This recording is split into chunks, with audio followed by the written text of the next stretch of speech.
ہم تو رکھتے ہیں مسلمانوں کا دین،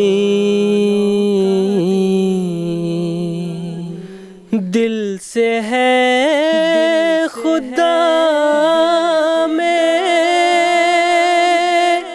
ختم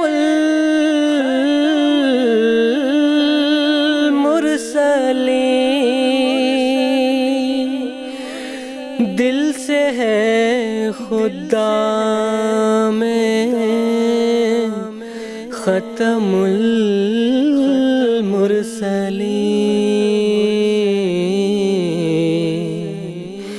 ختم المرسلین۔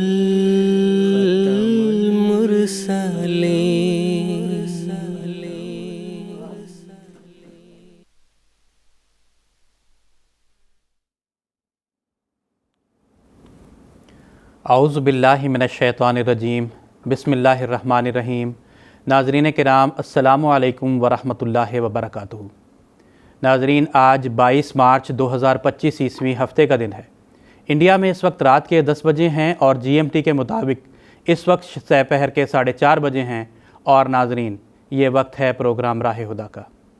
ناظرین، قادیان دارالمان سے اپنے لائیو ڈسکشن پروگرام راہ ہدیٰ کے 4 ایپیسوڈز پر مشتمل سیریز کے ساتھ ہم آپ کی خدمت میں حاضر ہیں۔ آج کا یہ ایپیسوڈ اس سیریز کا تیسرا ایپیسوڈ ہے۔ اس مکمل سیریز میں ہم قرآن مجید کے فضائل و امتیازات کے موضوع پر بات چیت کر رہے ہیں۔ ناظرین، جیسا کہ آپ جانتے ہیں کہ پروگرام راہ ہدیٰ لائیو ہونے کے ساتھ ساتھ ایک انٹریکٹیو پروگرام بھی ہے، یعنی ہمارے ناظرین اپنے سوالات کے ذریعہ ہمارے اس پروگرام میں شامل ہو سکتے ہیں۔ ہم اسٹوڈیو ڈسکشن کے ساتھ ساتھ اپنے ناظرین کے سوالات یہاں اسٹوڈیو میں موجود علماء کرام کے پینل میں پیش کرتے ہیں، اور ہمارے علماء کرام اسی پروگرام کے ذریعہ ہمارے ناظرین کے سوالات کے جوابات دیتے ہیں۔ ناظرین، ہم سے جڑنے کے لیے آپ اپنی ٹیلی ویژن سکرینز پر ہم سے رابطے کی تمام تفاصیل ملاحظہ فرما رہے ہوں گے۔ آپ ہم سے ٹیلی فونز لائنز کے ذریعہ رابطہ کر سکتے ہیں، اسی طرح ٹیکسٹ میسیجز، فیکس میسیجز اور ای میل کی سہولیت بھی دستیاب ہے۔ آج کے اس ایپیسوڈ میں خاکسار کے ساتھ علماء کرام کا جو پینل یہاں اسٹوڈیو میں موجود ہے، میں اس کا تعارف کروا دیتا ہوں۔ محترم مولانا محمد حمید کوثر صاحب اور محترم مولانا عطاء المجیب لون صاحب آج کے ایپیسوڈ میں خاکسار کے ساتھ شریک گفتگو ہوں گے۔ میں ہر دو حضرات کا خیر مقدم کرتا ہوں۔ ناظرین، قرآن کریم ایک نور ہے جو سینے میں چھپی روحانی اور جسمانی بیماریوں کا بہترین علاج ہے۔ اس کے عجائبات کی انتہا نہیں اور نہ ہی اس کے فوائد کی کوئی حد مقرر ہے۔ جس نے اسے مضبوطی سے پکڑ لیا وہ محفوظ قلعے میں داخل ہو گیا۔ یہ ہدایت کی آخری راہ اور کامیابی کا واحد راستہ ہے۔ جو بھی اس راہ پر چلا وہ بالآخر اپنی مراد کو پہنچ گیا۔ لیکن یہ ضروری ہے کہ قرآن کریم کو اس یقین کے ساتھ پڑھا جائے اور اس پر عمل کیا جائے کہ یہ ہمارے خدائے قدیر کا کلام ہے، جس میں سراسر بھلائی اور خیر پنہا ہے۔ ناظرین، اس مختصر سی تمہید کے بعد خاکسار آج کے ایپیسوڈ کا سب سے پہلا سوال محترم مولانا محمد حمید کوثر صاحب سے یہ پوچھنا چاہتا ہے کہ سورۃ النحل میں اس بات کا ذکر ہے کہ کفار کی طرف سے یہ اعتراض کیا جاتا تھا کہ قرآن کریم جو ہے وہ وحی الہی نہیں ہے، بلکہ کوئی شخص تھا جو یہ قرآن کریم کو سکھاتا تھا، اور آج بھی مخالفین اسلام کی طرف سے یہی اعتراض کیا جاتا ہے، تو اس اعتراض کا کیا جواب ہے؟ اعوذ باللہ من الشیطان الرجیم، بسم اللہ الرحمن الرحیم۔ ناظرین کرام، قرآن مجید سورہ فاتحہ کے بعد جو پہلی آیت قرآن مجید میں موجود ہے، اس میں اللہ تعالیٰ کا فرمان ہے الف لام میم انا اللہ اعلم، انا اللہ سب سے زیادہ جاننے والا ہے۔ ذالک الکتاب لا ریب فیہ، یہ قرآن مجید ایسی کتاب ہے لا ریب فیہ، اس میں کوئی شک نہیں ہے۔ اے پڑھنے والے پڑھ، اے مطالعہ کرنے والے مطالعہ کر، اے استفادہ کرنے والے استفادہ کر۔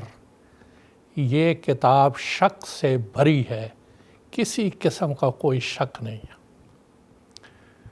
یہ ایک یقین دہانی ہے اللہ تعالیٰ کی طرف سے کہ اس کے اندر جو کچھ ہے وہ ہدایت ہے اور خاص طور پر جو اتقا اور تقوی حاصل کرنے کی کوشش کرے گا اس کو وہ اس میں سے مل جائے گی۔ قرآن مجید کا نزول اسی ماہ مقدس کی 24 تاریخ یعنی 24 رمضان کو اس کا نزول شروع ہوا۔ اس وقت اس مہینے کا نام ناطق تھا اور بعد میں اس کا نام رمضان، شہر رمضان الذی۔ جب یہ قرآن مجید نازل ہوا اور رسول کریم صلی اللہ علیہ وسلم جو نازل ہوتا آ کے قریش کو سناتے کہ آج اللہ تعالیٰ کی طرف سے میرے پر یہ وحی نازل ہوئی، کفار مکہ قریش اس کو بڑی حیرت سے دیکھتے، کیونکہ وہ جانتے تھے کہ محمد صلی اللہ علیہ وسلم امی ہیں، انہوں نے کوئی علم حاصل نہیں کیا ہے، یہ کسی علمی مجلس میں شامل بھی نہیں ہوتے ہیں، یہ کسی شاعرانہ مجلس میں بھی شامل نہیں ہوتے ہیں، پھر یہ اچانک امی شخص کس طرح یہ باتیں کرنے لگ پڑا۔ اب یہ سوال رہ رہ کے ان کے ذہنوں میں آتا تھا، لیکن اس کا جواب کوئی نہیں تھا ان کے پاس۔ تب انہوں نے ایک بات یہ سو دیکھی کہ رسول کریم صلی اللہ علیہ وسلم آتے جاتے جبر نامی ایک غلام تھا، اور بھی بعض غلام تھے، عیسائی تھے، جو لوہاری مزدوری وغیرہ کا کام کرتے تو ان کے پاس بعض دفعہ کھڑے ہو جاتے تھے اور ان کو سناتے تھے جو قرآن مجید نازل ہوا۔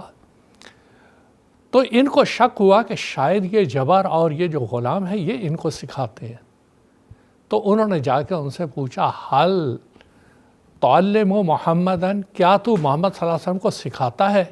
تو اس نے کہا، لا بل ہوا یعلمنی، بلکہ وہ مجھے سکھاتے ہیں، میں ان کو کچھ نہیں سکھاتا۔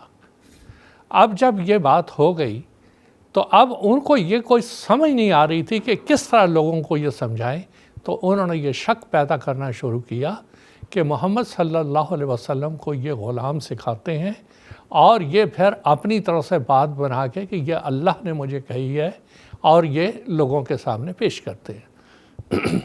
اب قرآن مجید نازل ہوتا جا رہا تھا، کچھ لوگوں نے قبول کیا اور اکثریت اس کے اندر شک، یعنی تاکہ لوگ اس کی طرف مائل نہ ہوں۔ ہمارے اردو میں ایک مثل مشہور ہے کہ ہیرے کو ماہر ہیرا ہی پہچانتا ہے، دوسرا نہیں پہچانتا۔ وہ ہیرے کو کہے گا یہ پتھر ہے کسی قسم کا، وہ ہیرے کو نہیں پہچانتا، لیکن وہاں ہیرے کو پہچاننے والے بھی موجود تھے، اور ان میں سب سے پہلے جس کا نام لیا جا سکتا ہے وہ ورقہ بن نوفل تھے۔ جب آپ پر وحی نازل ہوئی، حضرت خدیجہ رضی اللہ عنہا آپ کو لے کر ورقہ بن نوفل کے پاس گئی۔ ورقہ بن نوفل نے حضور صلی اللہ علیہ وسلم کو فرمایا کہ جو کچھ آپ کے ساتھ گزرا ہے وہ مجھے بتائیں۔ حضور نے وہ ساری تفصیل بتائی۔ ورقہ بن نوفل نے سیدھا یہ کہا، ھذا ناموس الذی، یہ وہ فرشتہ ہے جو کہ اللہ تعالیٰ نے موسیٰ پہ اتارا تھا۔ دیکھنے والی بات یہ ہے کہ عیسیٰ نہیں کہا بلکہ موسیٰ کہا، کہ جیسے وہ شریعت والا تھا، یہ تو مجھے شریعت والا فرشتہ لگ رہا ہے جو کہ حضرت محمد صلی اللہ علیہ وسلم پر نازل ہوا ہے۔ بہرحال وہ آگے لمبی بات ہے، پہلی پہچان وہ ورقہ بن نوفل کی تھی، اور سیدھا صاف ستھرے الفاظ میں کہہ دیا کہ یہ وہ فرشتہ ہے جو کہ موسیٰ علیہ السلام پر نازل ہوا تھا۔ یہ پہلی بات تھی۔ وہاں پہچاننے والے دوسرے بھی تھے، مثال کے طور پر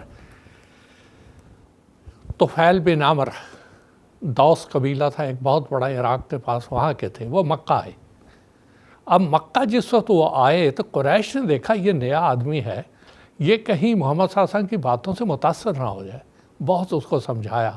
وہ اتنا ڈرا، اس نے کہا چلو میں اس کی بات ہی نہیں سنوں گا۔ انہوں نے روئی اپنے کان میں ٹھوس لی۔ اتفاق سے وہ خانہ کعبہ گئے، وہاں بتوں کی پوجا کرتے تھے یہ لوگ۔ دیکھا حضور صلی اللہ علیہ وسلم نماز پڑھ رہے ہیں کونے میں اور زور سے قرآن مجید پڑھ رہے ہیں۔ قرآن مجید سنتے ہی طفیل بن عمر نے کہا، میں کوئی جاہل تو نہیں، میں ایک بہت بڑا چوٹی کا شاعر ہوں، عالم ہوں۔ اور اس نے اپنے کان سے روئی نکالی اور قرآن مجید سننا شروع کیا۔ اس کو بہت عجیب لگا، اس نے پہچان لیا کہ یہ انسان کا کلام نہیں ہے۔ جب حضور نماز ختم کر چکے تو حضور کے پیچھے چل پڑا کہ یہ کیا ہے؟ حضور نے فرمایا یہ اللہ کا کلام ہے جو مجھ پہ نازل ہوتا ہے. اس نے کہا میں یہ تصدیق کرتا ہوں، گواہی دیتا ہوں یہ اللہ کا کلام ہے، یہ بشر کا کلام نہیں ہے. تیسرا جو پہچاننے والے تھے حضرت عمر رضی اللہ تعالیٰ عنہ، باوجود مخالفت کے جب اپنی بہن کے گھر قرآن مجید سنا وہاں ہی متاثر ہو گئے، ختم ہو گئی ساری مخالفت جو تھی وہ پگھل گئی، برف کی طرح پگھل گئی کہ میں جا کے اسلام میں داخل ہو جاتا. اسی طرح ایک اور شاعر تھے لبید بن ربیعہ، 7 معلقہ 7 جو قصائد تھے ان میں سے ایک قصیدہ ان کا خانہ کعبہ کے دروازے پہ لٹکا ہوا تھا، مشاہیر میں علماء میں سے تھے. جب انہوں نے سورہ بقرہ اور سورہ آل عمران سنی انہوں نے شاعری چھوڑ دی. حضرت عمر رضی اللہ تعالیٰ نے ایک دفعہ ان سے پوچھا لبید کچھ شعر سناؤ. کہنے لگے جب سے میں نے بقرہ، سورہ بقرہ اور آل عمران سنی ہے میں نے شعر کہنا چھوڑ دی ہے. یہ وہ لوگ تھے جنہوں نے پہچانا یہ اللہ کا کلام ہے، مگر وہاں پر یعلمہ بشر، وہاں پر یہ کہا جا رہا تھا کہ یہ انسان وہ ہے جس کو کوئی سکھاتا ہے. اللہ تعالیٰ نے قرآن مجید میں اس کو کس طرح سے بیان کیا، وَلَقَدْ نَعْلَمُ أَنَّهُمْ يَقُولُونَ إِنَّمَا يُعَلِّمُهُ بَشَرٌ، کہ وہ یہ کہتے ہیں، ہم جانتے ہیں یہ کہتے ہیں اسے کوئی انسان سکھاتا ہے، جیسا کہ میں نے جبر کا نام بتایا اور کئی اور کا. لیکن اللہ تعالیٰ نے ایسا مدلل اور اتنی سنجیدگی سے اس اعتراض کو لے کے اس کا جواب دیا، لسان الذی یلحدون الیہ اعجمی وہذا لسان عربی مبین. اور اس لسان کو دیکھو عربی مبین، روشن عربی زبان ہے، روشن عربی زبان. اس روشن عربی زبان کو ان لوگوں نے پہچانا جو کہ ہیرے کو پہچاننے کی استطاعت رکھتے تھے. اور یہ قرآن مجید نے شرط لگا دی تھی لا یمسہ الا المطہرون، جن کے قلب صاف ہیں وہی اس کو پہچان سکتے ہیں. چنانچہ یہ اعتراض ہمیشہ کے لیے ختم ہو گیا کہ روشن عربی زبان کو پہچاننے والوں نے پہچانا. لیکن یہاں تھوڑے سے ربط کے ساتھ اسی طرح کا واقعہ حضرت مسیح صاحب کے زمانے میں پیش آیا. 1892 تک حضرت مسیح صاحب نے کوئی عربی کتاب نہیں لکھی تھی. حضرت مسیح موعود علیہ السلام آئینہ کمالات اسلام تصنیف فرما رہے تھے تو آپ نے آپ کو بعض صحابہ نے بھی مشورہ دیا کہ یہ جو بڑے بڑے علماء سجادہ نشین گدی نشین ان کے لیے عربی میں کچھ لکھیں آپ. تو حضرت مسیح صاحب نے فرمایا مجھے عربی نہیں آتی. اب ایک سیدھی سی بات تھی کہ مجھے عربی نہیں آتی، لیکن حضرت مولانا عبد الکریم صاحب رضی اللہ تعالیٰ عنہ نے اتنا اصرار کیا کہ نہیں حضور آپ کوہ طور پہ جائیں اللہ آپ کو سکھائے گا، یعنی کوئی کوشش کریں دعا کریں اللہ سکھائے. چنانچہ آپ یہ بات کہتے ہوئے اپنے وہاں چلے گئے دالان اماں جان یا بیت الفکر جہاں بھی آپ کی رہائش تھی اس وقت، اور اس کے بعد تشریف لائے اور آپ نے وہ آئینہ کمالات اسلام کے آخر پہ التبلیغ اس کا کچھ حصہ لکھا، یا آئینہ فیض اللہ والعرفانی یہ قصیدہ لکھا، بے مطلعین علی اسرار والی 2 قصائد لکھے اور یہ لکھ کے لے کے آئے. وہ تو حیران رہ گئے کہ یہ کیسے ہو گیا، ابھی تو آپ واقعی آپ عربی کا ایک لفظ نہیں جانتے تھے، اتنی فصاحت بلاغت والی عربی کہاں سے آ گئی. آپ نے فرمایا اللہ تعالیٰ نے مجھے 40,000 عربی مصدر سکھا دیا اور اس کی بدولت میں نے یہ لکھا. بہرحال آپ نے بہت سی کتابیں عربی زبان میں لکھیں اور پیر میر علی شاہ صاحب ان کو آپ نے ایک کتاب لکھی اعجاز المسیح، سورہ فاتحہ کی عربی زبان میں تفسیر لکھی، 70 دنوں میں لکھ کے اس کو شائع کر دیا. اور پیر صاحب کو یہ چیلنج دیا کہ اگر آپ یہ دعویٰ کر رہے ہیں کہ مجھے عربی بہت زیادہ آتی ہے، میں ایک عالم ہوں، تو آپ 70 دنوں میں یہ لکھ دیں، میں 500 روپے آپ کو انعام دوں گا، نذرانہ دوں گا. نہیں لکھ سکے، بہت دیر زندہ رہے، مسیح صاحب کے زمانے میں بھی رہے لیکن لکھنے کی جرات نہیں ہوئی.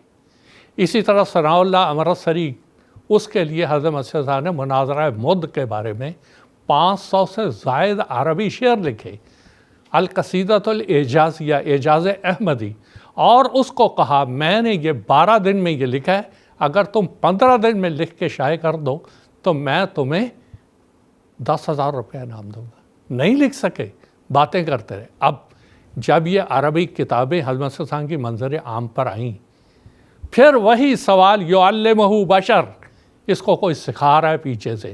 مرزا غلام احمد صاحب میں اتنی استطاعت نہیں ہے کہ وہ اس طرح کی عربی لکھ سکے۔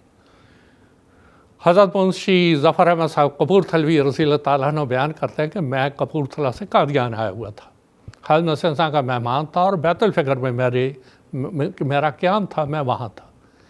اچانک 12 آدمی آئے وہاں پہ، اور ان میں سے ایک مولوی تھا سنجیدہ طبع، واقعی لگتا تھا عالم ہے۔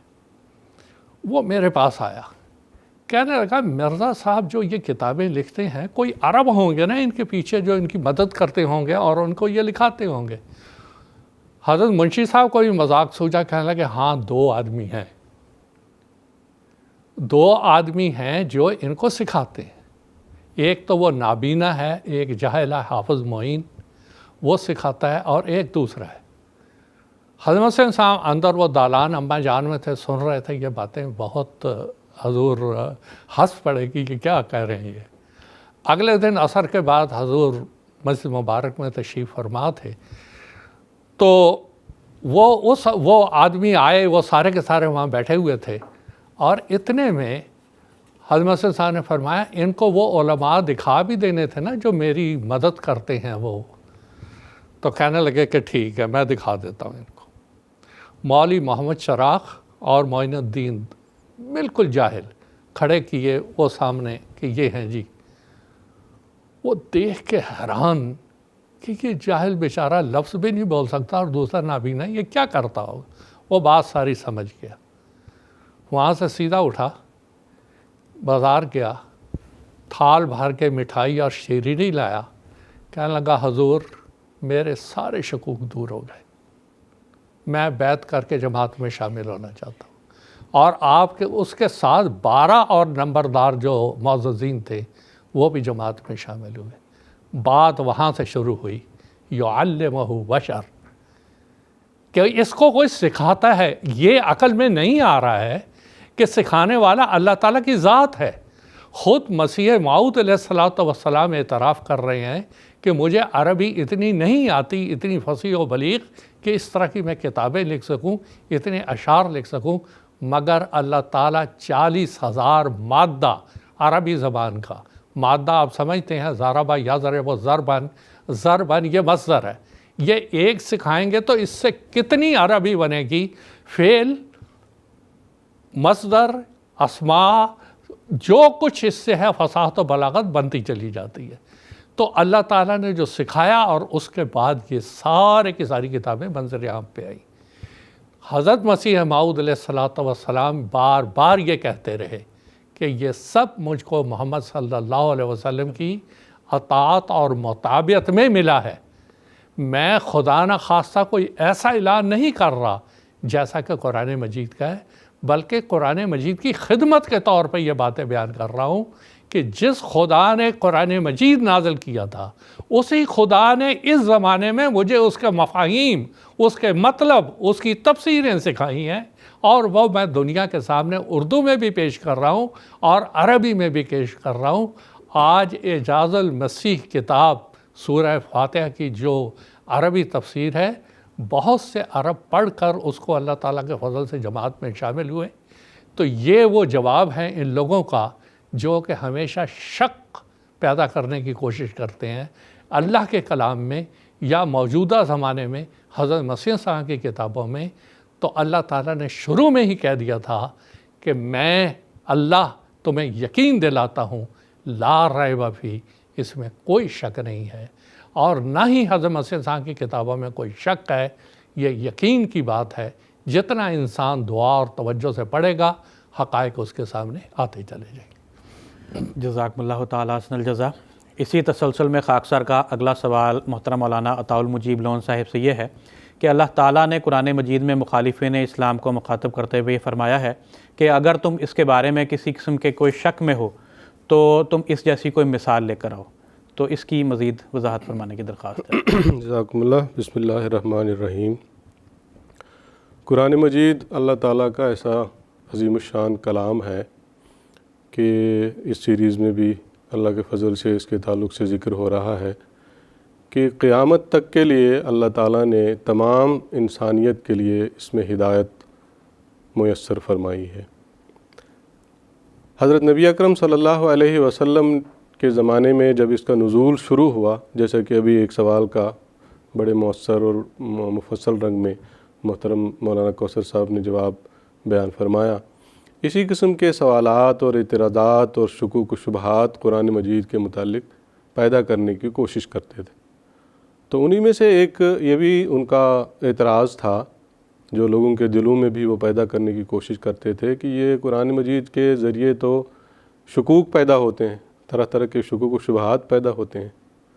تو اس کا جواب اللہ تعالیٰ نے قرآن مجید میں شروع میں ہی دوسری سورۃ البقرہ میں آیت نمبر 24 میں ہے، یوں بیان فرمایا کہ وَإِن كُنتُمْ فِي رَيْبٍ مِّمَّا نَزَّلْنَا عَلَىٰ عَبْدِنَا فَأْتُوا بِسُورَةٍ مِّن مِّثْلِهِ وَادْعُوا شُهَدَاءَكُم مِّن دُونِ اللَّهِ إِن كُنتُمْ صَادِقِينَ، کہ اگر تم واقعتاً قرآن مجید کے بارے میں کسی شک میں ہو جو ہم نے اللہ تعالیٰ نے حضرت نبی اکرم صلی اللہ علیہ وسلم پر نازل کیا ہے، اس بارے میں کوئی تمہیں شک ہے تو پھر اس جیسی کوئی صورت لا کے دکھاؤ، اور اللہ تعالیٰ کے سوا جو بھی تمہارے یار دوست ہیں اور جن کو بھی تم اپنا معبود مانتے ہو ان سب کو، گواہوں کو اکٹھا کر لو، عالموں کو اکٹھا کر لو اور پھر ایسی صورت بنا کے پیش کرو۔ پھر حضرت مسلم موعود رضی اللہ تعالیٰ عنہ نے اس آیت کی بڑی عارفانہ رنگ میں وضاحت بیان فرمائی ہے اور ایک مثال بیان کی ہے عربی زبان کی، ایک محاورے کی، کہ جب کوئی شخص کسی کو کہتا ہے کہ میں تیرا غلام ہوں، اردو میں بھی بعض دفعہ یہ بات استعمال ہوتی ہے، کسی افسر کے سامنے جو چھوٹا ملازم ہوتا ہے وہ اس کو کہتا ہے کہ صاحب میں تو آپ کو غلام ہوں، میں تو آپ کے ادھین ہوں۔ تو حضور نے فرمایا کہ عربی زبان میں بھی جب کوئی ایسا بولتا ہے تو عربی زبان کا محاورہ ہے، اس کو جواب دیا جاتا ہے ان کنت عبدی فاطعنی، کہ اگر تو میرا واقعی میں میرا غلام ہے تو میری اطاعت کر۔ پھر تو حضور فرماتے ہیں اسی طرح الزامی رنگ میں اس آیت میں اللہ تعالیٰ نے مخالفین کو جو یہ شکوک و شبہات پیدا کرنے کی کوشش کر رہے تھے ان کو جواب دیا ہے اور چیلنج کیا ہے کہ اگر واقعی میں تم شک میں ہو تو پھر اس جیسی کوئی صورت لا کے دکھاؤ، تو پھر پتہ لگے گا کہ ہاں واقعی میں تمہارے اندر بھی یہ طاقت ہے، اور تم جو یہ کوشش کرتے ہو یہ وہم پھیلانے کی کہ یہ شکوک و شبہات پیدا کرنے والا کلام ہے، تو پھر وہ بات تمہاری درست ثابت ہو جائے گی۔ تو ظاہر سی بات ہے انہوں نے ایسا تو کرنا نہیں تھا اور نہ ہی وہ کر سکتے تھے اور نہ ہی انہوں نے کیا۔ پھر حضور نے فرمایا کہ اس آیت میں دراصل چیلنج اس چیز کا تھا کہ اس سے پہلے جو قرآن مجید کی آیات نازل ہوئی تھیں، جیسا کہ ابھی کچھ ذکر بھی ہوا، شروع کی جو سورہ بقرہ کی شروع کی آیات ہیں ذالک الکتاب لا ریب فیہ ھدی للمتقین، اس میں قرآن مجید کی بعض صفات اور بعض خواص کا ذکر کیا گیا تھا کہ یہ وہ عظیم الشان کتاب ہے جو ہر لحاظ سے کامل ہے اور ہر قسم کی جو تعلیم انسان کے اخلاقی اور روحانی لحاظ سے ضروری ہے وہ تعلیم اس میں نازل ہو چکی ہے، اور یہ موعود کتاب ہے، وہ کتاب ہے جس کی پیشگوئی انبیاء نے بیان فرمائی تھی، اور لا ریب فیہ، اس میں کسی قسم کا شک نہیں ہے، کسی قسم کی شک و شبہ کی گنجائش اس میں نہیں ہے، اور ھدی للمتقین، متقیوں کے لیے ہدایت ہے۔ یہ نہیں صرف کہ اللہ تعالیٰ نے اعمال کرنے کا حکم دیا بندوں کو، بلکہ اس کا انعام بھی مقرر کیا کہ اس پر عمل کرنے کے نتیجے میں ان کو ہدایت ملے گی، وہ مجھ تک پہنچیں گے، میری طرف ان کی رہنمائی حاصل ہوگی۔ تو اللہ تعالیٰ نے اس قرآن مجید کی اس آیت میں دراصل اسی بات کی طرف چیلنج کیا مخالفین کو، کفار کو، کہ اس قسم کی صورت پھر بنا کے دکھاؤ جس کے اندر یہ خواص پائے جاتے ہوں۔ پھر حضور نے فرمایا کہ یہ چیلنج صرف ایک جگہ بیان نہیں ہوا، قرآن مجید کی اور مختلف جگہوں میں بھی یہ چیلنج بیان ہوا ہے، 4 مزید جگہوں میں یہ قرآن مجید میں یہ چیلنج بیان ہوا ہے، اور حضور حضرت مسلم موعود رضی اللہ تعالیٰ عنہ نے اس کی تفصیل بیان فرمائی کہ سورہ یونس میں بھی اسی طرح کا چیلنج ہے کہ ایک صورت لے کے آؤ، پھر سورہ ہود میں چیلنج ہے کہ 10 صورتیں اس طرح کی لے کے آؤ، پھر سورہ بنی اسرائیل میں ہے کہ اس جیسا پورا قرآن لے کے آؤ، اور پھر سورہ طور میں ہے کہ اس جیسی ایک آیت ایک بات لے کے آؤ۔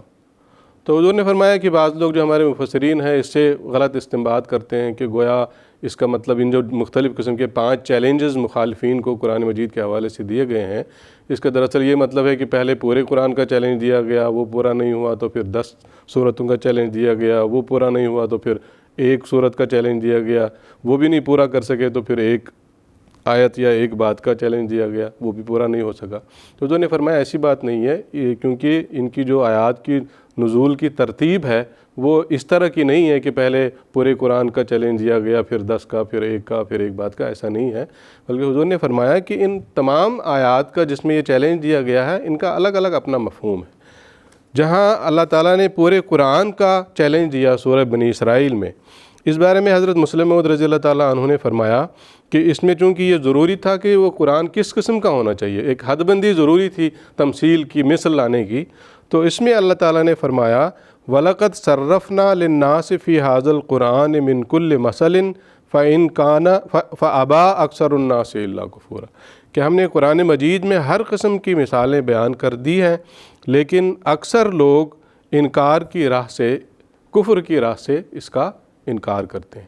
تو حضور فرماتے ہیں اس میں دراصل 4 بنیادی باتوں کا ذکر ہے، اور وہ یہ ہے کہ یہ ایسا کلام ہونا چاہیے جس میں ہر ضروری دینی مسئلہ پر روشنی ڈالی گئی ہو، ان امور کے متعلق جو بحث پیش کی گئی ہو اس میں ہر چیز کا احاطہ کیا گیا ہو، وہ تمام تعلیم باوجود اپنی وسعت اور باریکی کے نقصان دہ نہ ہو کسی لحاظ سے بھی، اور اس میں ہر قوم، ہر طبقہ کے لیے اور تمام بنی نوع انسان کے لیے تعلیمات موجود ہوں۔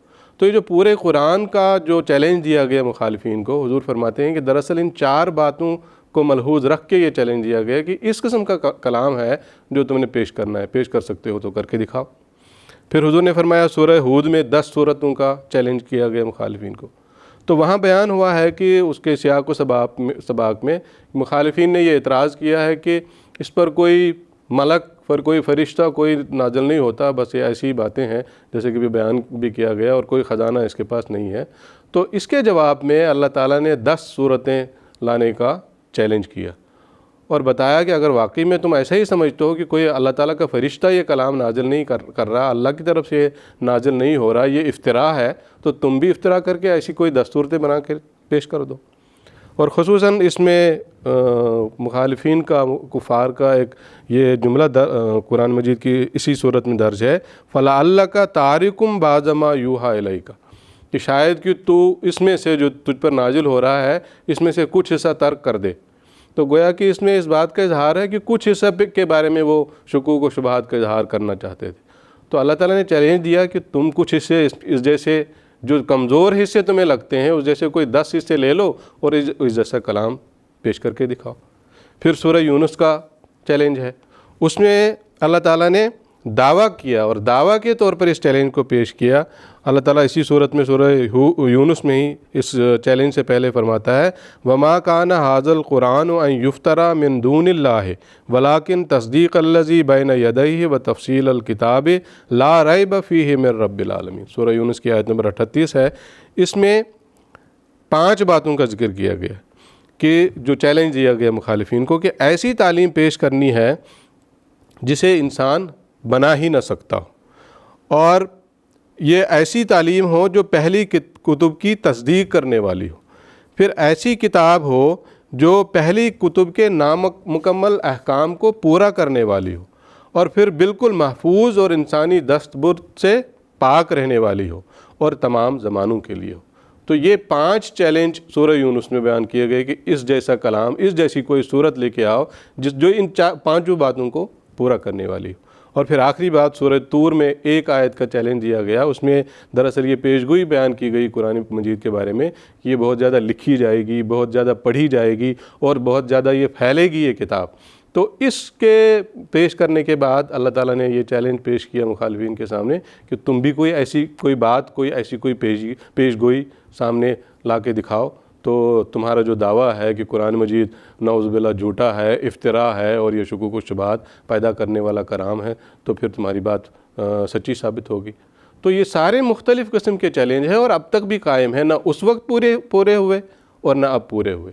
اور اللہ تعالیٰ نے قرآن مجید میں سورہ بقرہ کی جو شروع میں آیت میں نے بیان کی، اس کے ساتھ ہی اگلی آیت میں شروع میں ہی فرما دیا تھا وَإِن لَمْ تَفْعَلُوا وَلَن تَفْعَلُوا فَاتَّقُوا النَّارَ الَّتِي وَقُودُهَا النَّاسُ وَالْحِجَارَةُ، کہ تم یہ اگر نہیں کر سکو گے، اور یاد رکھو ہرگز نہیں کر سکو گے، تو اس آگ سے ڈرو جس کا ایندھن جو ہے پتھر اور برے لوگ ہوں گے۔ تو شروع میں ہی اللہ تعالیٰ نے فرما دیا تھا کہ ایسا کلام کبھی کوئی پیش کر ہی نہیں سکتا، اور یہ بہت بڑا ثبوت ہے، بہت بڑی دلیل ہے قرآن مجید کی صداقت کی، قرآن مجید کے من جانب اللہ ہونے کی، کہ آج تک بھی یہ چیلنج قائم ہے، 1400-1500 سال ہونے کو آ گئے ہیں، لیکن کوئی اس کی مثل پیش نہیں کر سکا، اس کا ایک لفظ بھی بدلا نہیں ہے، اس کی تمام تعلیمات اسی طرح اس وقت بھی موجود ہے اور قیامت تک موجود رہنے والی ہے۔ دنیاوی کلاموں میں اور اللہ تعالیٰ کے اس کلام میں یہی تو فرق ہے کہ دنیاوی کوئی بہت بڑا عالم بھی، کتنا بڑے سے بڑا عالم بھی دنیا کو فلاسفر ہو اور بڑا عالم ہو، کوئی کتاب لکھتا ہے تو 40 سال 50 سال 100 سال اس کے بعد اس کی حیثیت ختم ہو جاتی ہے، اس کے اندر جو چیزیں بیان کی گئی ہوتی ہیں اس پر شکوک و شبہات شروع ہو جاتے ہیں لوگوں کے، اور اس سے بہتر چیزیں پھر سامنے آنے لگتی ہیں۔ سائنسی انکشافات بھی اگر کوئی بہت سے بڑے کوئی انکشاف ہوتے ہیں تو آگے وہ انکشاف اور نئی چیزوں میں داخل ہوتے چلے جاتے ہیں، نئی چیزیں سامنے آتی چلی جاتی ہیں، بڑے سے بڑا سائنسدان ہی کیوں نہ ہو، وہ حتمی نہیں ہوتا کہ قیامت تک بس یہ صداقت ہے، اس کے علاوہ اور کوئی مزید صداقت آ ہی نہیں سکتی، لیکن قرآن مجید ایک ایسی صداقت ہے جو قیامت تک کے لیے ہے، اس لیے اس کی نظیر نہ کبھی کوئی لا سکا ہے، نہ کبھی کوئی لا سکے گا، اور نہ آج تک کبھی کسی نے لائی ہے، اور یہ اس کی سب سے بڑی دلیل ہے اس بات کی کہ اللہ تعالیٰ کا کلام ہے، اللہ تعالیٰ کی طرف سے حضرت نبی اکرم صلی اللہ علیہ وسلم پر نازل ہوا۔ جزاکم اللہ تعالیٰ احسن الجزا۔ ناظرین، ہمیں آپ کی طرف سے کچھ سوالات بذریعہ ٹیکسٹ میسیج موصول ہوئے ہیں، ان میں سے ایک سوال میں یہاں پڑھ کر سنا دیتا ہوں۔ مکرم ملک نعیم ایوان صاحب ہالینڈ سے وہ اپنا سوال پیش کرتے ہیں۔ ان کا سوال ہے کہ فوتگان کے لیے یا فوت شدہ انسان کی طرف سے قرآن کریم کی تلاوت کی جا سکتی ہے؟ تو میں محترم مولانا محمد حمید کوثر صاحب سے درخواست کرتا ہوں کہ اختصار فوت شدہ جو انسان ہوتے ہیں، کیا ان کی طرف سے تلاوت قرآن مجید کی جا سکتی ہے؟ دیکھیں، ابھی ہم نے جو سارا پروگرام پیش کیا نا، مولانا صاحب نے بھی وہ آیت دہرائی، شروع میں نے بھی کی، ذالک الکتاب لا ریب فیہ ھدی للمتقین، متقیوں کے لیے ہدایت کا موجب ہے۔ اب جو اس دنیا سے چلا ہی گیا، فوت ہو گیا، اس کے لیے یہ کیا ہدایت ہو سکتی ہے؟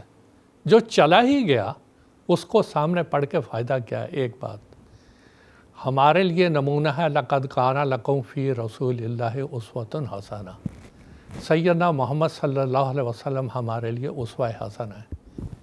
آپ نے ساری زندگی کسی کے لیے، کسی مرنے کے فوت شدہ کی طرف سے نہ قرآن مجید پڑھا، نہ پڑھنے کا حکم دیا، اور نہ ہی آپ کے خلفائے راشدین میں سے کسی نے ایسا کیا۔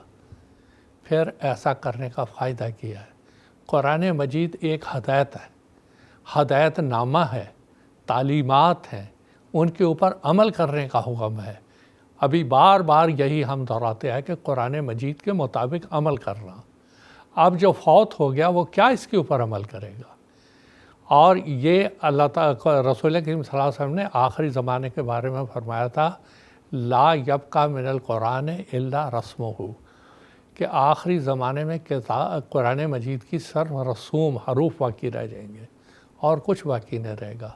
آج ان غیر احمدیوں نے، مسلمانوں نے، مولویوں نے، اب کیا کہے ان کے بارے میں، انہوں نے یہ ایک عجیب سا مسئلہ بنا لیا ہے کہ جو فوت ہو گیا ہے اس کی طرف سے قرآن خوانی ہو، یہ ہو، بس ایک کھانے کے ذریعے اور ایک آمد کا ذریعہ، ورنہ کہیں بھی رسول کی مساجد سے یہ ثابت نہیں کہ آپ نے ایسا کیا ہو یا ایسا کرنے کا حکم دیا ہو یا قرآن مجید میں کہیں ایسا کرنے کا حکم دیا ہو۔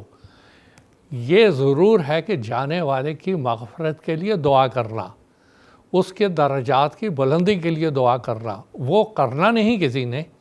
آسان سا طریقہ یہ ہے کہ کسی مولوی کو بلا لو، وہ مدرسے کے و حافظ کلاس کے کچھ لوگوں کو بلا لو، ان کو کھانا کھلا دو، وہ بھی بیچارے انتظار کر رہے ہوتے ہیں کب کوئی مرے گا اور کب قرآن خوانی ہوگی اور ہم کو اچھا کھانا مل جائے گا۔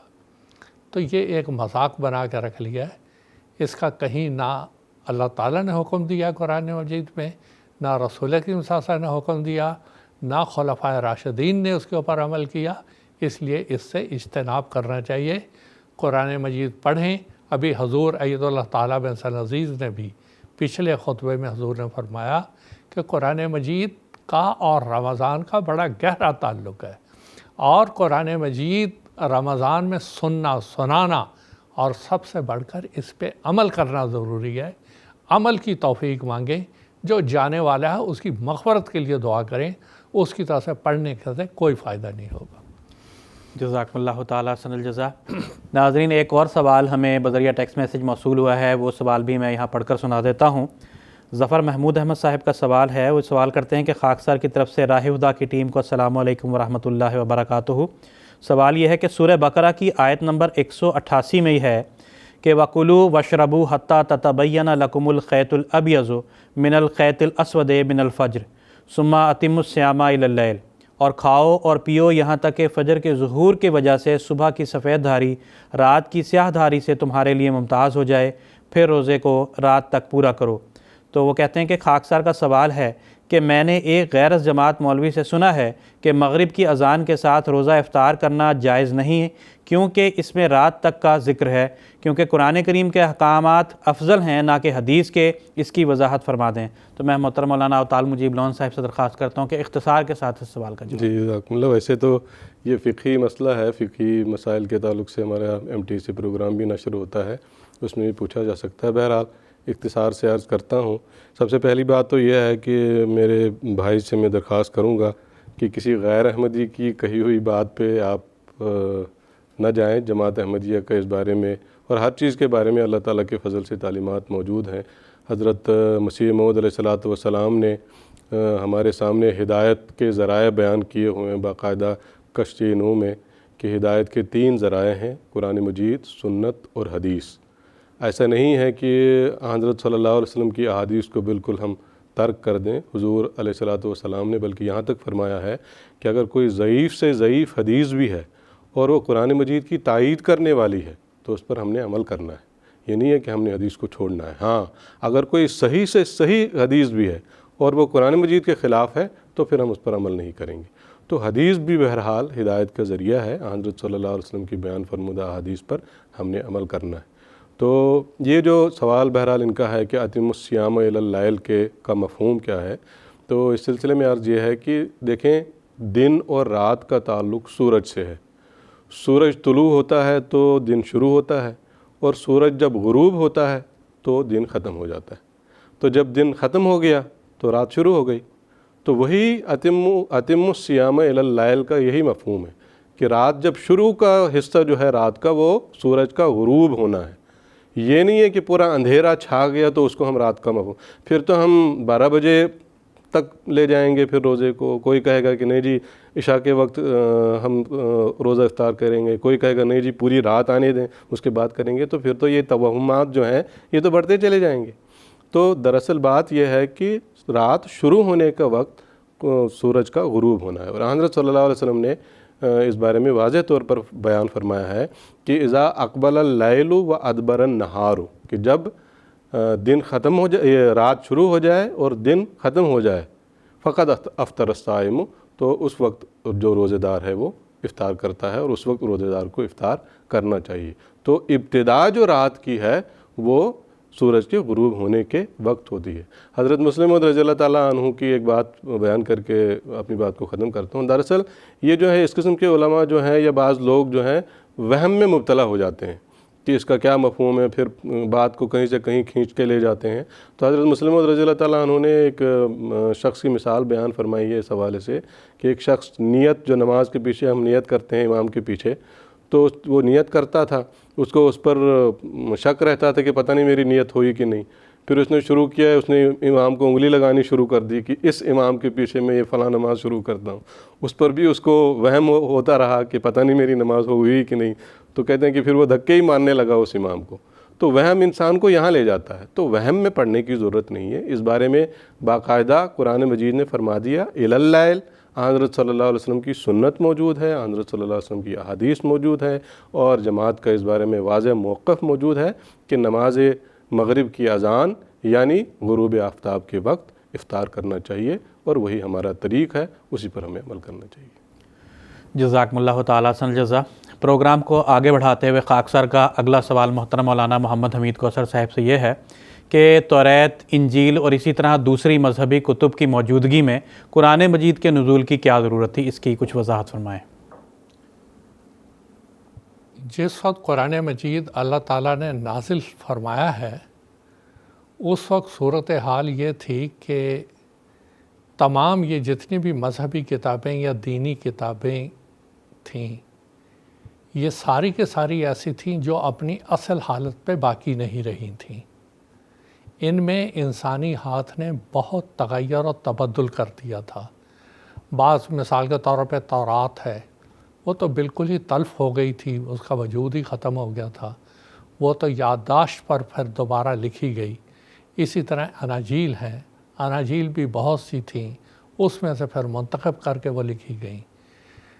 تو کوئی بھی وہ کتاب جس کو کہ یہ کہا جا سکتا ہے کہ یہ آسمانی صحیفہ تھا کسی وقت، اسلام اس کو تسلیم کرتا ہے۔ لیکن جب قرآن مجید اترنا شروع ہوا ہے، اس وقت یہ کوئی اپنی حالت میں نہیں تھی۔ ہمارے یہاں پر سناتن مذہب ہے، اتنا بڑا مذہب ہے۔ اب آپ دیکھیں کہ جو ان کے وید ہیں یا جو ہیں، اب یہ وہ صرف اپر کاسٹ یعنی اوپر کی جاتی کے لیے وہ سمجھتے ہیں کہ یہ انہی کا حق ہے۔ جو نچلی ذات والے لوگ ہیں ان کے لیے وہ پڑھنا ہی حرام قرار دیتے ہیں، یا اور بہت سی تعلیمات ہیں۔ تو یہ ساری انسانیت کے لیے یہ نہیں تھی۔ اب جن کا میں نے پہلے ذکر کیا تورات، بار بار آج بھی اس کو پڑھ لیں، عہد نامہ قدیم جو ہے، جو موسیٰ علیہ السلام کی 5 کتابیں ہیں شروع کی، خدائے بنی اسرائیل، خدائے بنی اسرائیل، یعنی وہ بنی اسرائیل کا ہی خدا تسلیم کرتے ہیں، اس کے علاوہ اور کسی کا نہیں۔ اب عیسیٰ علیہ السلام کو دیکھ لیں، حضرت مسیح، یسوع مسیح جن کو کہا جاتا ہے، انہوں نے صاف طور پہ یہ کہہ دیا کہ میں اسرائیل کی کھوئی ہوئی بھیڑوں کے لیے آیا ہوں، کسی اور قوم کے لیے نہیں آیا۔ یعنی یہ ساری تعلیمات ایک مخصوص طبقے کے لیے تھیں۔ وہ بنی اسرائیل کو کہہ رہے تھے، یہ بھی بنی اسرائیل کے لیے آئیں، یہ بھی جو ہندوؤں کے بارے میں بھی میں نے بتایا، یہ بھی اونچی جاتی کے لوگوں کے لیے یہ بتا رہے تھے، دوسروں کے لیے کچھ اور تعلیمات تھی۔ لیکن ایک کتاب کی ضرورت تھی، اور پہلی کتابوں میں اس کی پیشگوئی بھی موجود تھی۔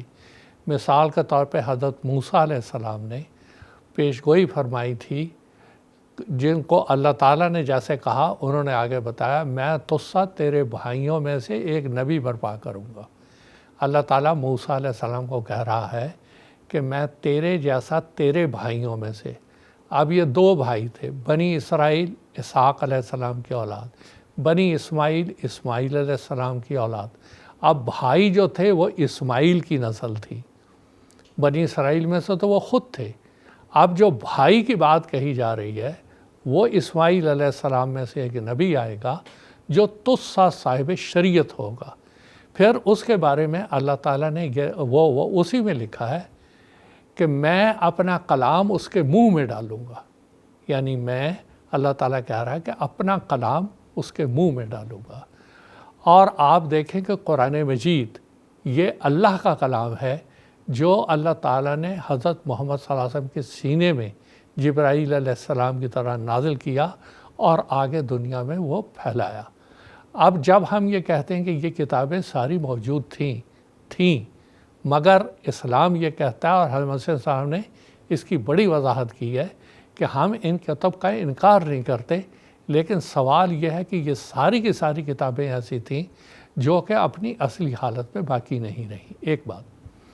دوسری بات یہ ہوتی ہے کہ آسمانی صحیفے جتنے بھی ہوتے ہیں، ان کا ایک سب سے اہم کام یہ ہوتا ہے کہ وہ انسان کو گناہ کی آلودگی سے پاک کرتے ہیں، اور پھر نیکی کے رستے پہ ڈال کر اس کو اللہ تعالیٰ تک ملاتے ہیں، اللہ سے ایک تعلق قائم کرتے ہیں۔ یہ تمام کی تمام کتابیں ایسی تھیں جو کہ اس مقصد کو پورا نہیں کر رہی تھیں۔ گناہوں کی آلودگی میں، گناہوں میں انسان بڑھتا ہی چلا جا رہا تھا، اور یہ کتابیں وہ اس کو پاک نہیں کر رہی تھی۔ اب دیکھیں کہ قرآن مجید آیا، سب سے پہلی تعلیم یزکیہم، وہ ان کو پاک کرتا ہے، پھر کتاب سکھاتا ہے۔ یہ اس مقصد کو یہ کتابیں پورا نہیں کر رہی تھیں، اس لیے قرآن مجید کی ضرورت محسوس ہو رہی تھی۔ اب آپ دیکھیں کہ قرآن مجید کے نازل ہونے کے بعد دنیا نے ان کتابوں کی صداقت کو بھی محسوس کیا۔ مثال کے طور پہ تورات ہے، انجیل ہے یا دوسری کتب ہے، تو قرآن مجید نے آ کے یہ تصدیق کی کہ یہ کتابیں تھیں، اس میں کوئی شک نہیں ہے۔ لیکن آج جس چیز کی ضرورت ہے وہ اس کتاب کی جو ابھی نازل ہو رہی ہے، اور دوسرا یہ پوری دنیا کے لیے ہے۔ وَمَا أَرْسَلْنَاكَ إِلَّا رَحْمَةً لِلْعَالَمِينَ، یہ کسی جاتی کے لیے نہیں، کسی قبیلے کے لیے نہیں، کسی علاقے کے لیے نہیں۔ اب شعیب صرف علیہ السلام صرف مدین کے لیے بھیجے گئے یا اور دوسری قومیں تھیں، تو وہ کسی چھوٹے چھوٹے قوموں کی تھی۔ یہ جو کتاب ہے یہ پوری دنیا کے لیے۔ آج آپ دیکھیں کہ کتنی بڑی صداقت ہے قرآن مجید کی، کہ آج سے 1400 سال پہلے تقریباً یہ نازل ہوا۔ نازل ہونے کے بعد 77,934 اس کے الفاظ ہیں پورے کے پورے قرآن مجید کے جو نازل ہوتے تھے، اور 7,970 دن تھے، 912 الفاظ اوسطاً یہ نازل ہوتے تھے، اور سارے صحابہ نے تقریباً اس کا بہت سا حصہ یاد کیا ہوا تھا۔ آج جب کہ 1400 سال گزر گئے، دنیا کے ہر خطے میں آج نماز تراویح میں وہی قرآن پڑھا جا رہا ہے جو سیدنا محمد صلی اللہ علیہ وسلم پر نازل ہوا تھا۔ دنیا کی اور کوئی کتاب ایسی نہیں ہے جو 1400 سال تک محفوظ رہی ہو اور آج بھی دنیا کے تزکیے کا موجب بن رہی ہو، دنیا کی روحانی ترقی کا موجب بن رہی ہو، اور دنیا کا ہر مسئلہ جو اس کی زندگی سے تعلق رکھتا ہے اس کا وہ حل بتاتی ہو، وہ صرف قرآن مجید ہے۔ یہ ایک بہت بڑی صداقت ہے جو 1400 سال سے انسانی ضرورت کو پورا کر رہی ہے، وہ قرآن مجید ہے۔ ہاں، یہ بات ضرور ہے کہ حضرت مسیح موعود علیہ السلام نے بھی اس کا ذکر کیا ہے کہ جب اللہ تعالیٰ یہ محسوس کرتا ہے کہ لوگوں نے اس قرآن کو چھوڑ دیا یا اس کی غلط تفسیریں اور مفاہیم دنیا کے سامنے پیش کیا، تو اللہ تعالیٰ پھر اپنی طرف سے کسی کو بھیجتا ہے، اور یہ جب خلافت کا سلسلہ مسلمان باقی نہیں رکھ سکے تو مجددین کا سلسلہ شروع ہوا۔ ان اللہ یبعث، اللہ بھیجتا تھا، اور وہ آ کے قرآن مجید کی جو غلط فہمیاں لوگ پیدا کر دیتے تھے وہ ان تفاسیر کو صحیح کرتے تھے۔ آخر پر اللہ تعالیٰ نے سیدنا حضرت مسیح موعود مہدی موعود علیہ السلام، سیدنا حضرت محمد صلی اللہ علیہ وسلم کی بعثت ثانیہ کے مظہر کو بھیجا، جنہوں نے آ کے قرآن مجید میں جتنی بھی غلط فہمیاں پیدا کرنے کی اس کے بارے میں کوشش کی گئی، ان کی تفاسیر غلط طور پہ بیان کی گئی، اور بعض چیزوں کا جب جواب نہیں آیا مسلمانوں کو، مثال کے طور پہ دعا کا مسئلہ ہے، فرشتوں کا مسئلہ ہے، اور دوسرے مسائل ہیں، اللہ تعالیٰ نے حضرت مسیح صاحب کو بھیجا، آپ نے ان کی تفاسیر اثر رنگ میں دنیا کے سامنے پیش کی، جس سے کہ دنیا والے مطمئن بھی ہوئے۔ تو یہ تھی ضرورت۔ اور یہاں یہ بھی ضمناً میں بتا دوں، لوگ یہ کہتے ہیں کہ اتنا اسلام تھا، اتنے فرقے تھے، جماعت احمدیہ کی کیا ضرورت ہے؟ بات یہ ہے کہ باقی تمام فرقے جو تھے اپنی مصداقیت کھو بیٹھے تھے، وہ اسلام کی نمائندگی نہیں کر رہے تھے۔ ایک اللہ، ایک اسلام، ایک قرآن، ایک حدیث، ایک شریعت تھی۔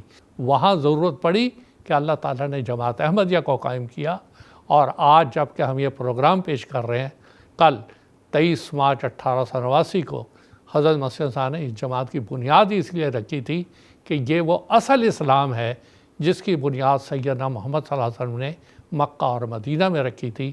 یہی غرض اسلام کی تھی اور یہی جماعت احمدیہ کی، کہ دنیا کو راہ راست پر لانے کے لیے صحیح تعلیمات مہیا کی جائے۔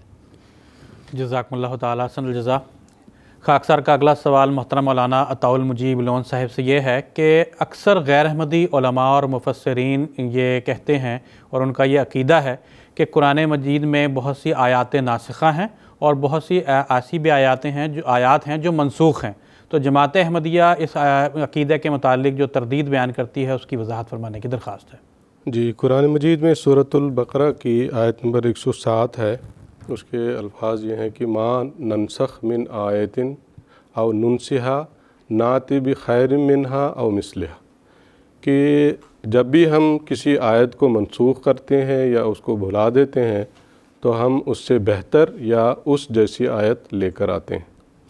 یہ وہ آیت ہے دراصل جس سے ہمارے یہ جو غیر احمدی علماء اور مفسرین ہیں وہ یہ استنباط کرتے ہیں کہ گویا نعوذ باللہ قرآن مجید میں کچھ آیات ناسخہ ہیں اور کچھ آیات منسوخہ ہیں۔ حضرت مسلم موعود رضی اللہ تعالیٰ عنہ نے اس کی وضاحت بیان فرمائی کہ 3 قسم کے ناسخ منسوخ کے عقائد پائے جاتے ہیں۔ ایک تو یہ ہے کہ وہ یہ کہتے ہیں کہ قرآن مجید میں آیت کا حکم تو موجود ہے لیکن الفاظ محو کر دیے گئے ہیں، ختم کر دیے گئے ہیں۔ دوسرا وہ یہ کہتے ہیں کہ قرآن مجید میں الفاظ تو موجود ہیں لیکن ان کا حکم منسوخ کر دیا گیا ہے۔ اور تیسرا وہ یہ کہتے ہیں کہ قرآن مجید میں بعض ایسے بھی احکام ہیں، ایسی بھی آیات ہیں جن کا نہ آیت اور نہ ہی ان کا حکم قرآن مجید میں موجود ہے، گویا پہلے وہ تھیں لیکن بعد میں وہ قرآن مجید سے نکالی گئیں۔ تو یہ ایک ایسا خطرناک ایک عقیدہ ہے جو غیر احمدی ہمارے بعض علماء کا ہے، قرآن مجید کے تعلق سے قرآن مجید سے منسوب کرتے ہیں، اور صرف استدلال کی بنیاد پر، اپنے عدم علم کی بنیاد پر، عدم تدبر قرآن کی بنیاد پر کہنا چاہیے کہ قرآن مجید کی جو فہم اور فراست جو اللہ تعالیٰ اپنے مقدس لوگوں کو عطا کرتا ہے وہ اس کا کیونکہ موجود نہیں تھا ان کے اندر ایسا کوئی فہم اور ادراک، اس وجہ سے اس قسم کا کوئی آیت سمجھ نہیں آئی اور اس کے خلاف کوئی دوسری آیت کا حکم نظر آیا تو اس کو منسوخ قرار دیا اور دوسری آیت کو ناسخ قرار دیا۔ تو اس طرح یہ عقیدہ قرآن مجید کے بارے میں بہت ہی خطرناک عقیدہ ہے جو قرآن مجید کے بارے میں قائم کیا گیا، اور اس کے بارے میں کوئی دلیل ان کے پاس نہیں ہے، جیسا کہ میں نے کہا کہ صرف استنباط اور اپنے ذاتی استدلال کی بنیاد پر۔ کہیں حضرت صلی اللہ علیہ وسلم نے فرمایا ہو کسی مجلس میں کہ فلاں آیت منسوخ ہے، اللہ تعالیٰ نے مجھے الہاماً بتایا ہے کہ یہ آیت پہلے نازل کی گئی تھی اب اس کو منسوخ کیا جاتا ہے، کوئی ایسی دلیل نہیں ہے۔ تو اس عقیدے کی وجہ سے مخالفین کو بھی اعتراض کا موقع ملا ہے۔ وہ بھی یہ بات بیان کرتے ہیں کہ قرآن مجید کا ایک طرف دعویٰ ہے کہ قرآن مجید محفوظ ہے، حفاظت میں ہے، اس کی حفاظت کی جائے گی، اور دوسری طرف یہ دعویٰ ہے کہ یہ عقیدہ ہے کہ اس میں نسخ ہے۔ تو اگر قرآن مجید میں نسخ ہے تو پھر وہ جو قرآن مجید کا غیر مبدل ہونا اور محفوظ ہونا، اس دعوے کا کیا؟ اس کا تو پھر تمسخر ہی اڑایا جا سکتا ہے۔ بڑے سخت الفاظ ہیں، میں وقت کی رعایت سے ان کو پیش نہیں کر رہا، مختصر کر رہا ہوں کہ جو ایک مستشرق نے بیان کیے ہیں کہ یہ جو عقیدہ نسخ ہے یہ تو قرآن مجید کے اسلام کے اس عقیدے کا مذاق اڑانے کے لیے کافی ہے کہ قرآن مجید گویا غیر مبدل اور محفوظ ہے۔ تو یہ عقیدہ اس حد تک جو ہے مذہب کا خیز عقیدہ ہے، حالانکہ اس کے برعکس دلائل قرآن مجید میں موجود ہیں کہ قرآن مجید میں نسخ کا ہونا ناممکن ہے۔ اللہ تعالیٰ قرآن مجید میں فرماتا ہے حضرت صلی اللہ علیہ وسلم کو مخاطب کرتے ہوئے سنقرئک فلا تنسا، کہ ہم تجھے ایسے پڑھائیں گے کہ تو بھولے گا نہیں۔ اب یہ عقیدہ نسخ والے کہتے ہیں کہ اللہ تعالیٰ نے بھلا دیا، یا تو پھر اس آیت کو بھی منسوخ کہنا پڑے گا، لیکن اس آیت کے بارے میں کوئی بھی نہیں کہتا کہ یہ منسوخ ہے۔ اس آیت کو منسوخ کہیں گے تو پھر وہ اس آیت سے استنباط کر سکتے ہیں۔ تو جب اللہ تعالیٰ نے حضرت صلی اللہ علیہ وسلم کو مخاطب کرتے ہوئے فرمایا کہ تو نہیں بھولے گا، تو پھر کوئی آیت کیسے بھلائی جا سکتی ہے؟ تو یہ واضح اس کا رد ہے اس آیت میں۔ پھر اللہ تعالیٰ نے قرآن مجید میں یہ بھی فرمایا کہ انا نحن نزلنا الذکر و انا لہ لحافظون، کہ ہم نے قرآن مجید کو نازل کیا ہے اور ہم ہی اس کی حفاظت کرنے والے ہیں، ہم ہی اس کو ہمیشہ محفوظ رکھیں گے۔ تو اگر اس میں یہ نسخ کا عقیدہ شامل کیا جائے تو پھر کیا حفاظت ہوئی اس کی تو حفاظت نہیں ہوئی، کیونکہ خدا تعالیٰ نے خود اس کی حفاظت کا ذمہ اٹھایا اور اس کے بعد اس کی آیت بلا بھی دی، تو پھر اس کی حفاظت کیسے ہو گئی؟ تو گویا یہ آیت بھی اس عقیدے کی تردید کرتی ہے کہ یہ ناممکن اور محال ہے۔ اور پھر بہت ہی بڑی دلیل قرآن مجید میں ہی اللہ تعالیٰ نے یوں بیان فرمائی کہ افلا یتدبرون القرآن لو کان من عند غیر اللہ لوجدوا فیہ اختلافا کثیرا، کہ کیا وہ قرآن مجید پر تدبر نہیں کرتے؟ اگر وہ اللہ تعالیٰ کے سوا کسی اور کی طرف سے ہوتا تو اس میں بہت سارا اختلاف ان کو مل جاتا۔ تو اللہ تعالیٰ قرآن مجید کی صداقت کی دلیل یہاں یہ بیان فرما رہا ہے کہ اس میں اختلاف نہیں ہے. یہ اس بات کی دلیل ہے کہ یہ اللہ تعالیٰ کا کلام ہے. لیکن یہ غیر احمدی ہمارے جو بعض مفسرین اور بعض لوگ جو ہیں یہ کہتے ہیں کہ نہیں جی اس میں اختلاف ہے. یہی تو اختلاف ہوا نا کہ ایک قرآن مجید کی ایک آیت کا حکم ایسا ہے کہ اس کے خلاف دوسرا حکم موجود ہے, تو یہی اختلاف ہو گیا. اور ایسا سمجھنے کی وجہ سے ہی وہ کہتے ہیں کہ نہیں جی یہ حکم قائم ہے اور یہ حکم منسوخ ہے, تو یہی تو اختلاف ہے. اور اللہ تعالیٰ فرماتا ہے کوئی اختلاف نہیں ہے. تو کیسے اس عقیدے کو مانا جا سکتا ہے؟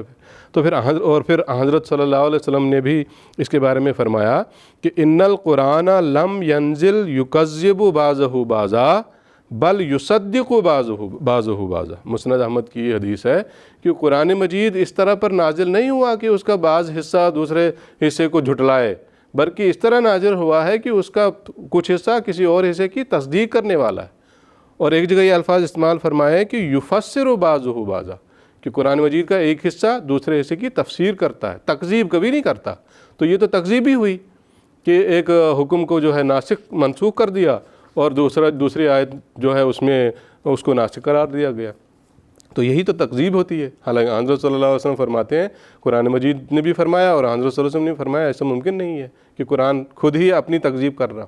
تو ناممکن ہے, یہ عقیدہ ہو ہی نہیں سکتا. دراصل یہ جو قرآن مجید کی آیت سورہ بقرہ کی 107 نمبر آیت ہے, اس میں دراصل صرف یہ بات بیان کی گئی تھی کہ مخالفین کی طرف سے اعتراض تھا کہ شریعتیں تو موجود ہیں, تورات ہے, انجیل ہے, تو پھر نئی شریعت کی ضرورت کیا ہے؟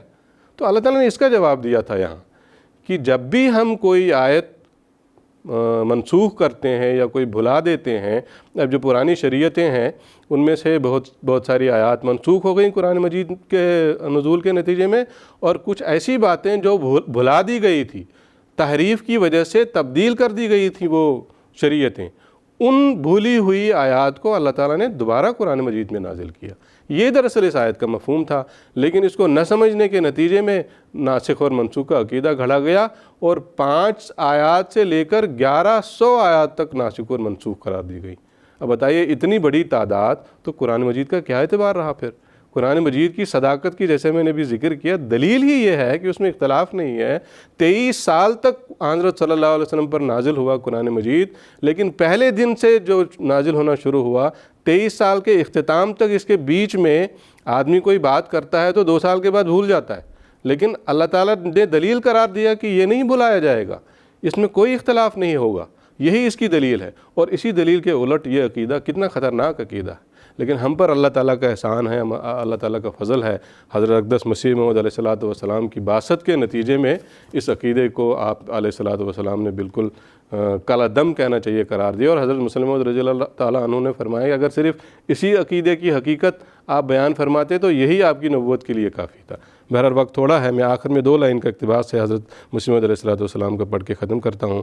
فرماتے ہیں, ہم پختہ یقین کے ساتھ اس بات پر ایمان رکھتے ہیں کہ قرآن شریف خاتم کتب سماوی ہے, اور ایک شوشہ یا نقطہ اس کی شرائع اور حدود اور احکام اور اوامر سے زیادہ نہیں ہو سکتا اور نہ کم ہو سکتا ہے. اور اب کوئی ایسی وحی یا ایسا الہام من جانب اللہ نہیں ہو سکتا جو احکام فرقانی کی ترمیم یا تنسیخ یا کسی ایک حکم کی تبدیل یا تغییر کر سکتا ہو. تو یہ ہے وہ عقیدہ جو اصل عقیدہ ہے جو حضرت مسیح موعود علیہ الصلوۃ والسلام نے ہمیں عطا فرمایا. ناسخ منسوخ کے عقیدے کی کوئی حقیقت نہیں ہے. جزاکم اللہ تعالیٰ حسن الجزا. ناظرین, اس کے ساتھ ہی ہمارے آج کے اس ایپیسوڈ کے اختتام کا وقت ہوا چاہتا ہے. پروگرام کے اختتام پر خاکسار سیدنا حضرت اقدس مسیح موعود علیہ الصلوۃ والسلام کا ایک اقتباس پیش کرے گا. سیدنا حضرت مسیح موعود علیہ الصلوۃ والسلام فرماتے ہیں, اصل یہی ہے جو کچھ اللہ تعالیٰ نے قرآن شریف میں سکھایا ہے. جب تک مسلمان قرآن شریف کے پورے متبع اور پابند نہیں ہوتے, وہ کسی قسم کی ترقی نہیں کر سکتے. جس قدر وہ قرآن شریف سے دور جا رہے ہیں, اسی قدر وہ ترقی کے مدارج اور راہوں سے دور جا رہے ہیں.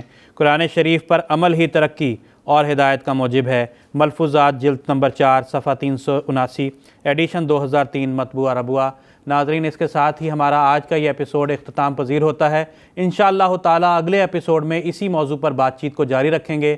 تب تک کے لیے اجازت دیجیے. السلام علیکم ورحمۃ اللہ وبرکاتہ.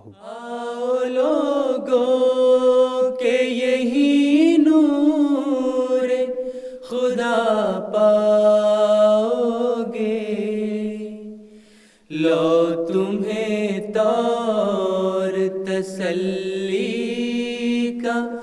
بتایا ہم نے، آؤ لوگوں کہ یہی نور خدا پاؤ گے، لو تمہیں طور تسلی کا بتایا